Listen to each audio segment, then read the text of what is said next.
Um, so I was asked by Eleanor to come and give you some closing words, and what I thought, rather than repeating all the things that you've heard today, what I would do is give you some personal reflections on why I think you couldn't be anywhere more important than here today talking about end-of-life care for people with dementia. I could blow my own trumpet a bit. I'm not going to, but I could talk about how at Sussex Partnership in 2009 we recognised the National Dementia Strategy, Living Well with Dementia, and we wrote our own strategy, we launched it, we got the report author, who happened to be Subi Banerjee, I'll refer to him in a moment, to come along in 2010 and launch that report. And at that point, I was knocking on the doors of my acute trust colleagues and saying, dementia matters to all of us, and I can remember one saying, I don't know what you're talking about, it's nothing to do with me. Now, haven't times changed since 2010? There isn't a person who works in the NHS or in the social care system or in care homes or in nursing homes or anywhere in the Department of Health who doesn't realise how important dementia is to everybody.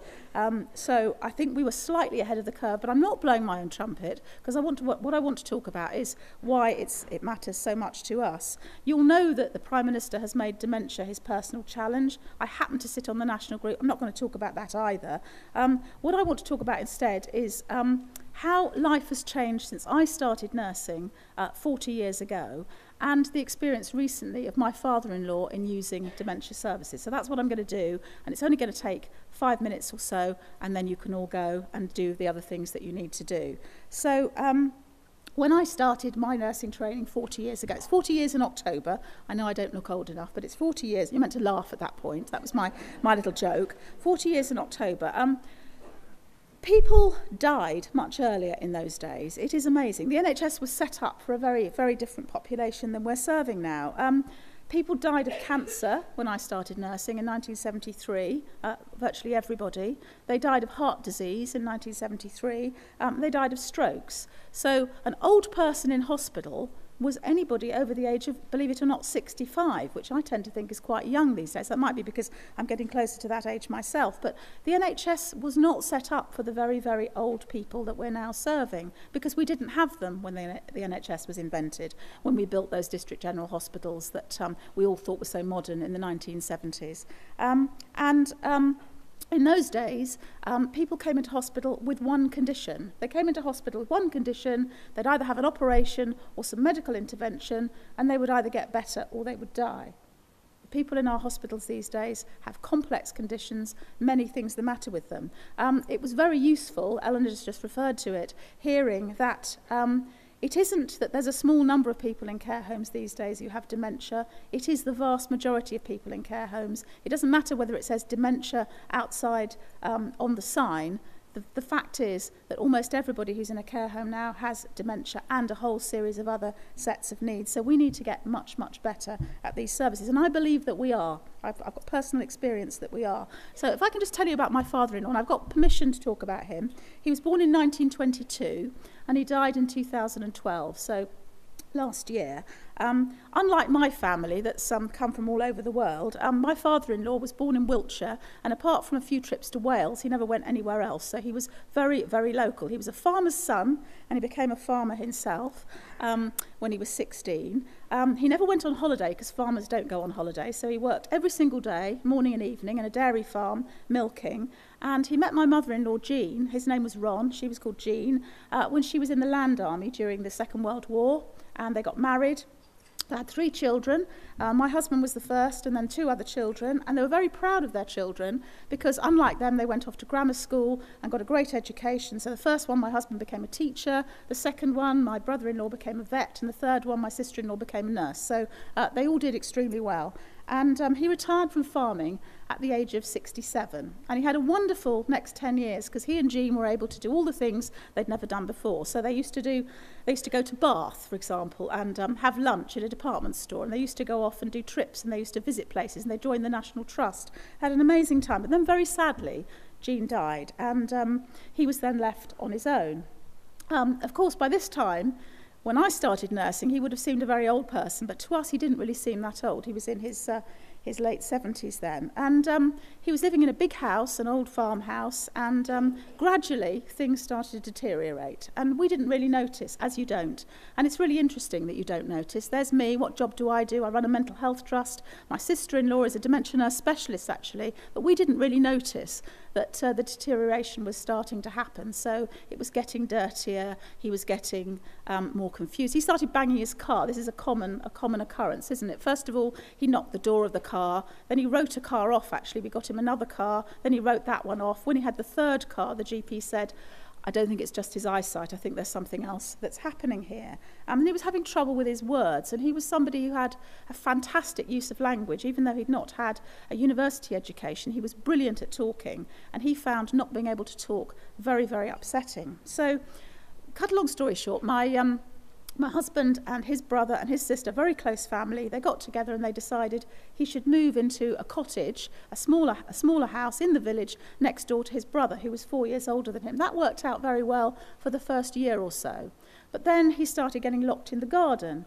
And he, because he was used to having a Rayburn, what he did was he would get the electric kettle and he would put it on the electric hob, and then there would be a massive fire, and the fire brigade would come. And he had wonderful next-door neighbours, and they used to keep a lot of this from us, but gradually it became clear that he was getting quite confused. He was also getting quite paranoid, because he would say people were coming and stealing his things. I think in 1 year my husband bought him 30 pairs of glasses. We stopped going to the optician. We just used to buy a prescription from Boots that you could get over the counter, because he kept losing his glasses. We found them all. They were all buried in the garden and wrapped up in pieces of clothes and things. He would lose his teeth. We had those replaced many times. He would lose his walking stick. People were coming in and stealing his things, and it was very, very distressing for him. And looking back, we should have all noticed much sooner that something needed to change. But in the end, family conference, they decided that he needed care. So they started having care coming into the home. And to begin with, this was great, this care. It was fantastic, through a care agency, because they'd come in once a day, prepare his lunch, sort the house out for him, do a bit of cleaning, etc. But gradually he needed more and more care. And gradually, in the end, we were paying for sleeping over carers. And this was causing him more and more distress, actually, because he didn't know these people, and they were different people every day. So in the end, my sister-in-law, much against her better judgment, bearing in mind this is a dementia nurse specialist, there's some of you in the audience, she thought people should stay in their own homes. She said, we need to get him into a care home. And nothing could have been worse for her than putting my father-in-law into a care home. She wanted to look after him herself. She couldn't, because she had to go to work. So she went and she had a look for a care home. Now, this is the good care... Where's Rosemary in the audience? This is the good care home story, Rosemary. I have nothing but good things to say about the care home my father-in-law went to, because it was a big care home. It just opened on 3 different floors, and we wanted him to have a ground floor room because we thought he might like to go outside, but there wasn't one available. So he went on the first floor. It didn't matter at all, because it was big and he could walk around. And he lived there for 2 years, and he had the most fantastic time in those 2 years. By the time he went to the care home, he had very little language, actually. He really couldn't say very much. He used to say things before he went into the care home. He said to my husband one day, I don't know what's the matter with me. I'm like a fox out of water. Now, you know what he was trying to say, but he would get his words mixed up. By the time he got into the care home, he could say the odd word, and mostly there wasn't the right word for what he was trying to say. But the staff in this care home were utterly, utterly amazing. I was very interested in your presentation about Namaste. Yeah. I've got a best friend who works in a hospice, and they do something very similar. And they didn't have that exactly in the care home my father-in-law was in, but it was like that. Everything couldn't have been too much trouble. The staff were amazing. We saw the same staff. You could go any time of day or night to visit. They would always be welcoming. He would always be doing something. He would be wandering around, helping himself to other people's things, morning, noon and night, to start with, until he stopped wandering.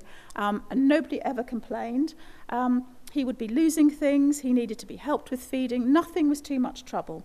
And if I cut to the end, last May, when he deteriorated quite quickly, actually, and the manager of the home rang my brother-in-law up, because he was the next of kin. He lived the closest, and said, we think your father now is in the last stages, and we'd had conversations about it. He had the best last week you could possibly imagine. Now, I need to remind all of you, of course, there isn't a single one of us in this room who isn't going to die. You know, we're all going to die. It's something we have to get used to. When I was younger, I used to find it very troubling. As I get older, it doesn't seem like quite such a bad idea. But I have thoughts about my own death, and I'm sure you all do too. We all want to die somewhere that feels comfortable to us. It might be our own room, it might be somewhere else, but we want to die in a place where we feel comfortable, where we can hear the things we want to hear, and where there are people around us who are caring and kind to us. And that is exactly what my father-in-law had for that last period of his life. So when we went to the funeral, there were over 200 people at the funeral, which is pretty good going when you're 90, actually, to get 200 people at the funeral. He was a very, very popular man, but 7 of the people at the funeral were staff from the care home, and they were crying nearly as much as my daughter and son and his other grandchildren, because they really and truly loved him. They really did, because they'd spent 2 years looking after him and caring for him. And I remember talking to one of them, a young man called Reese, who was his care coordinator, not qualified, but absolutely fantastic, the sort of person you'd give any job to, but just so committed to excellent patient care.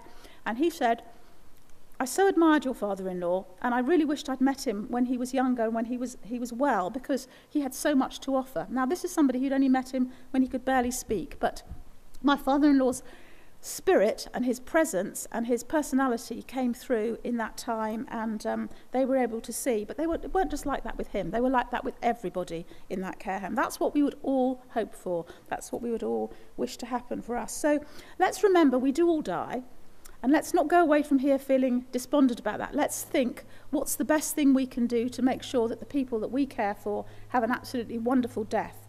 And I thought your point about what's the one thing you can do, I'd actually written that down before you said it, Eleanor, so great minds thinking alike. What's the one thing you can do? Well, the one thing I think I can do is talk to people in my organisation and other organisations about this kind of thing and say, that's what we all want to aspire to, don't we? We want to aspire to that. Death is something that will happen to all of us. Let's talk about it in advance with our families. Let's talk about it with people who are older than us. Let's make sure we know what their wishes are, and then let's make sure that we give people the most respectful and kind death possible. My father-in-law, he sat in a chair for a while, and eventually he went to bed. He was lying in bed, and my husband said he was smiling for the last 48 hours. He was smiling, and his brother came to visit him. I mean, they're a very long-lived family, this, because one of his siblings is 102 and still going strong. They all came to visit to say goodbye, and my brother-in-law and my sister-in-law and my husband sat with him, and eventually he passed away, and it was the most peaceful and lovely time possible. That's what we'd all hope for. So what I'd ask you to take away is the action that you will take to give that experience to everybody, your family, your friends, your loved ones, but also the people that you work and you serve and you care for. What a great conference you've had today, Eleanor. Thank you so much for organising it. Safe journey home, everybody. Thank you.